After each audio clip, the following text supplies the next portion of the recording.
Hello and welcome to the CrossFit Castle Douglas podcast. Today we're going to talk about diet since we're into the new year now, and where you can immediately improve your diet without having to do a huge amount of work or make massive sacrifices, because most people really don't want to make any sacrifices. Let's face it. So, how do we do this so that it's as easy as possible, but also is going to have some profound effects on how you feel, how you perform, and how healthy you are?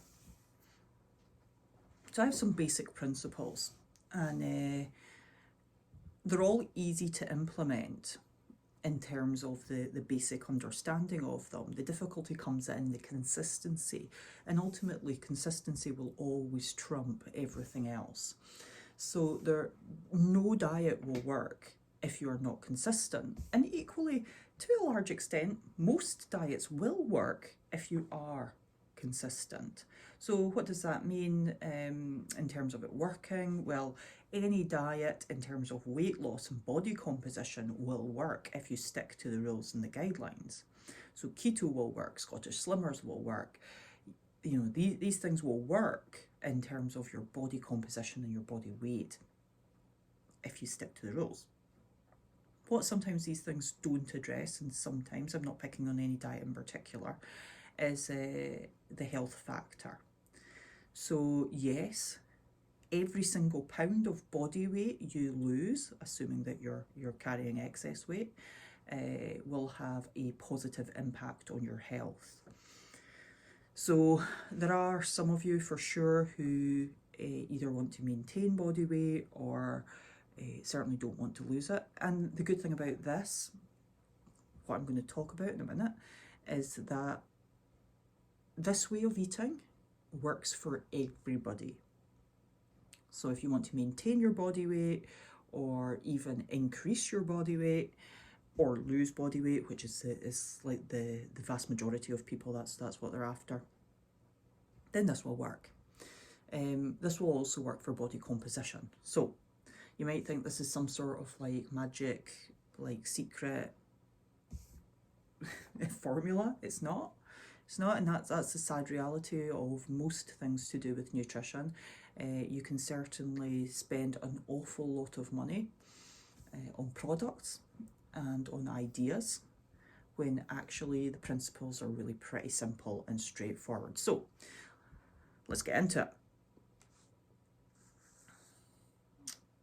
The most important thing to do is up your fruit and vegetable intake.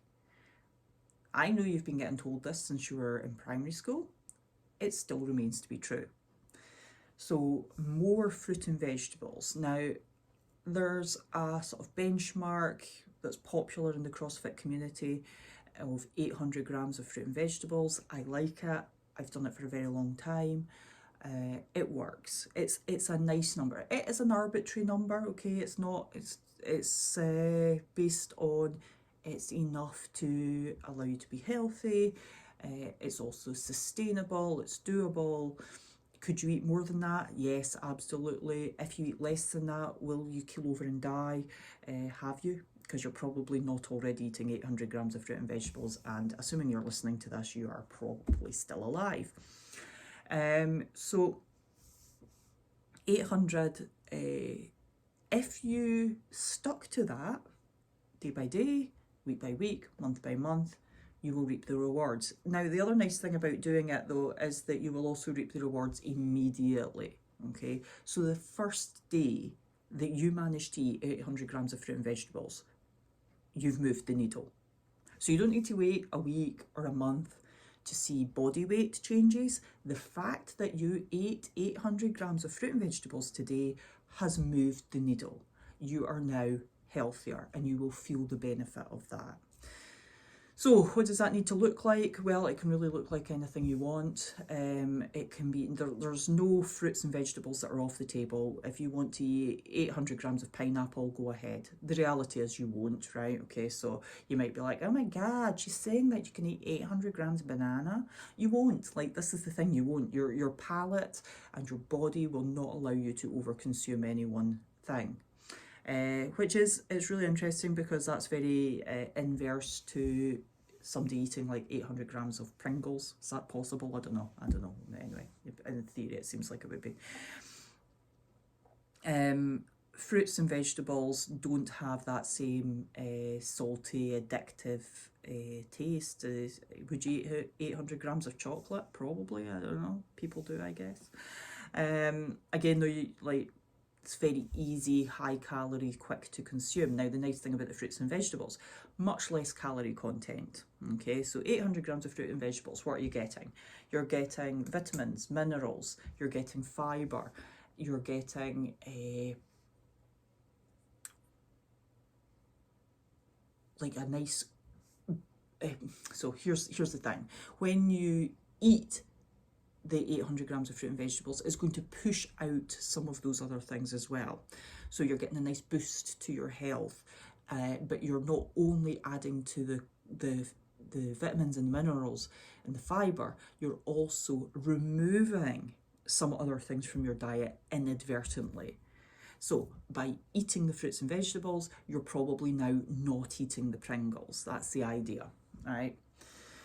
So 800 grams of fruit and vegetables, it can be any fruit and vegetables you want. It can be frozen, tinned. If it's tinned, make sure that it's not got like added sugars and stuff. Anything that's not processed. So the apple in your apple pie does not count, but the apple before it goes into your apple pie, the apple itself counts. Try and have variety where possible. Try and make sure there's green stuff in there. But if you're at the very, very, very start of this and you're just like, I don't like fruits and vegetables, then, you know, start with whichever type of vegetable or fruit you will eat and go from there. Now, my advice to everybody, regardless of if they're a total beginner or if they're a little bit further down the line with this, is variety. Try and add new things into your diet. So if you generically eat like broccoli and sweet potato, which I may or may not have done at points in my life, then when you're in the supermarket, try and pick something you wouldn't normally eat. So every time I go to the shops, I try and pick a fruit. It's usually a fruit because I'll eat most vegetables pretty readily. In fact, all of them, I think. I don't think there's any... I'm not super keen on turnip, but, you know, I'll eat it. Yeah, I can't think of any vegetables I wouldn't eat. So I'll try and pick like a fruit that I maybe wouldn't normally have and add that in for that shop. So get your 800 grams of fruit and vegetables in. That's the main point of this podcast, is just to stress how important it is, how much that is a game changer for you. That is going to affect your general health and well-being. And in the times of COVID where your health may get really put to the test, seems like a good time to be doing this. So we ramp up the vitamins and minerals that our body is getting. We're ramping up the fibre, which is going to help stop you from like eating other things. It's going to fill you up. It's also going to help with your digestion, which we'll talk about on another podcast. And you're immediately going to start to feel better. Now, there are superior ways of doing this. Again, I'll talk about that another time. Let's just start with the basics. 800 grams of fruit and vegetables. Move the needle. Get yourself going. Get yourself started. Don't fry things. Don't drown things in oil. If you're going to use oil, use extra virgin olive oil. Again, another podcast for another day, just to get you started. Okay. Be pretty free, be totally free, in fact, with your choices. A potato does count. I always get asked that. I don't know why people think a potato isn't a vegetable. Yes, potatoes count. Potatoes count. All fruits count. It's the pulses, so like lentils and stuff, they count. If you're not sure, then just stay away from it and stick with like things that you know grew on a tree or in the ground or on a bush or on a plant. So plant food. That's it. I'll come back to this. I've got some more things to add in. We're going to talk about protein. We're going to talk about healthy fats. But just to get us started, just to get us going, this will help with your recovery. It will help with your mental clarity. It will help with your sleep. It will help with your mood. It will help with your body composition. It will help with your health, your resilience, your immunity. Honestly, like, this is the number one thing that is going to change things for you. Let's get on it.